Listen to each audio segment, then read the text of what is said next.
हमारी लगातार कोशिश रही है, इस बात के बावजूद कि इस साल हालात ने हमारा साथ नहीं दिया कि टूरिज्म का इंफ्रास्ट्रक्चर जो है वो और बेहतर किया जाए। आज गुलमर्ग या पहलगाम जैसी जगहें ये सिर्फ मुल्क के डेस्टिनेशंस के साथ नहीं, दुनिया भर के डेस्टिनेशंस के साथ मुकाबला करते हैं। ये वो वक्त नहीं है जब हिंदुस्तान का टूरिस्ट जो है वो सिर्फ मुल्क के अंदर रहता था। अब हिंदुस्तान का टूरिस्ट जो है वो दुनिया भर जो है घूमने के लिए जाता है। तो ऐसे हालात में हमारी न सिर्फ जिम्मेदारी बल्कि एक तरफ से देखा जाए तो एक मजबूरी है कि हम अपने इंफ्रास्ट्रक्चर को ठीक करते रहें। और इसलिए गुलमर्ग में आज कुछ प्रोजेक्ट्स जो है उनका इनॉग्रेशन हुआ और कुछ प्रोजेक्ट्स के लिए जो है फाउंडेशन स्टोन रखे गए। ये सिलसिला चलता रहेगा गुलमर्ग में, पहलगाम, सोनमर्ग, तमाम जगहों पे, इस उम्मीद के साथ कि हालात ठीक रहेंगे और टूरिस्ट जो हैं वो दोबारा कश्मीर आना पसंद करेंगे। उमर साहब, चूंकि ये सारी एक्टिविटीज एडवेंचर रिलेटेड है, क्योंकि एडवेंचर रिलेटेड हमारे डेस्टिनेशन वहाँ भी ऐसे टूरिस्ट डेस्टिनेशन हैं जो बंद भी हुई, पर अब वो तो अल्लाह ताला के हाथ में है। लेकिन गवर्नमेंट लेवल पर एडमिनिस्ट्रेशन कितनी गियरअप है इंफ्रास्ट्रक्चर के हिसाब से, फैसिलिटीज के हिसाब से, एंड ओपन द डोर्स। हम तो सिर्फ इंफ्रास्ट्रक्चर बना सकते हैं, बंद करने का फैसला ये हमारा नहीं है। बदकिस्मती से जब बंद किए जाते हैं तो यहाँ हम जैसे लोगों के साथ इसमें कोई मशवरा नहीं होता। मैं अगर उस जगह बैठा होता, मैंने अभी तक सारा कुछ खोल दिया होता। हमने इससे ज्यादा बुरे हालात देखे हैं। 96 के बाद जब टूरिज्म दोबारा शुरू हुआ, जम्मू कश्मीर के हालात और आज के हालात में जमीन आसमान का फर्क है। लेकिन हमने कभी उस वक्त किसी डेस्टिनेशन को बंद नहीं किया था।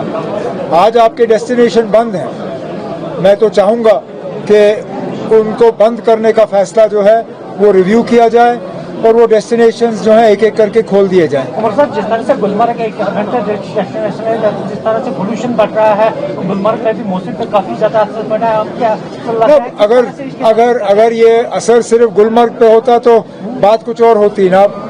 मौसम सब जगह बदल रहा है और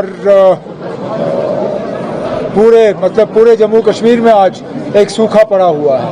लगभग 90% बारिश की कमी हुई है पिछले 1.5 महीने में, और अभी भी 20-22 दिसंबर से पहले कोई बारिश और बर्फ की गुंजाइश नजर नहीं आ रही। हमें कुछ अपने तरीके बदलने होंगे, इसमें हुकूमत को भी एक अपना रोल अदा करना होगा, लेकिन आम जो जम्मू कश्मीर के बाशिंदे हैं हमें भी अपने तरीके बदलने होंगे।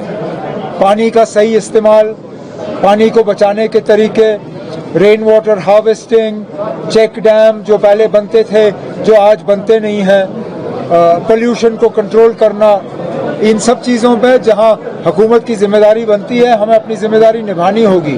उसके साथ साथ जो जम्मू कश्मीर के बाशिंदे हैं उन्हें भी अपनी जिम्मेदारी निभानी होगी।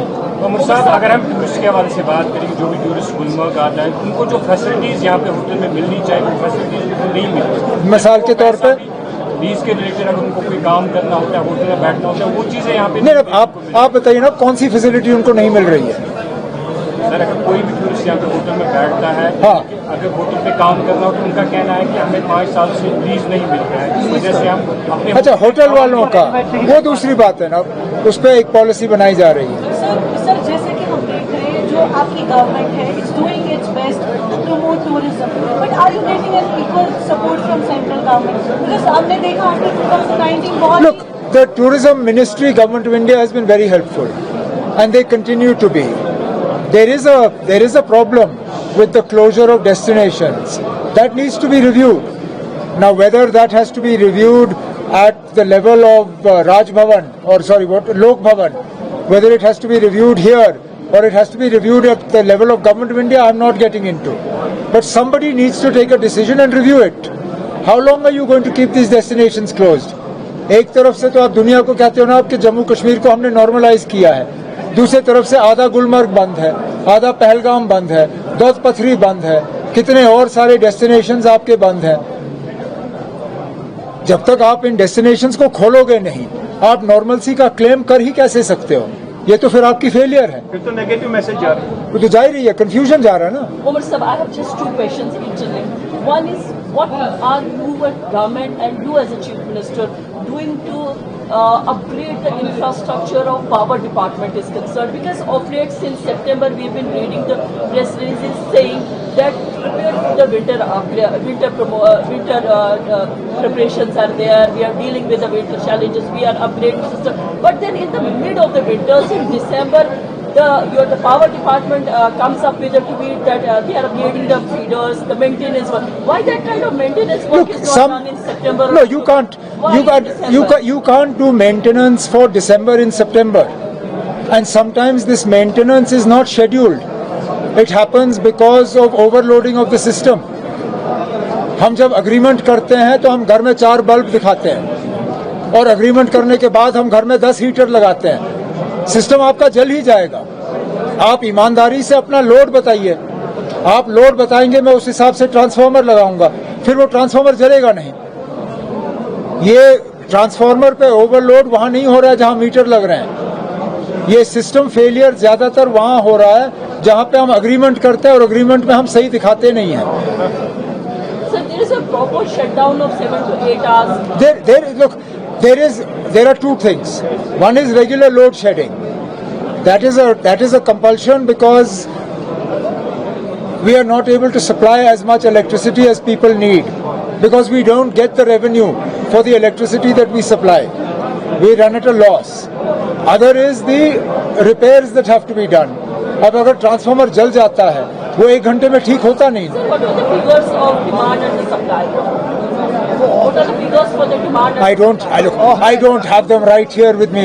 I'll send them to you. वो सब क्वारीज आ रही है, whether it's from national और international level, कुछ स्टेटस क्वारीज जो हमें किस चीज़ आने के वाले लिए? महीनों में टूरिस्ट की। अब सब बर्फ का इंतजार कर रहे हैं। सब पूछ रहे हैं ना, बर्फ पड़ी? हम कहते हैं अभी तो नहीं। लोग सब कहते हैं जब बर्फ पड़ेगी तब हमें बता दीजिए। Any positive sign about statehood, वहीं से कुछ बात आई? पहले बर्फ पड़े ना, फिर स्टेटहुड की बात करेंगे।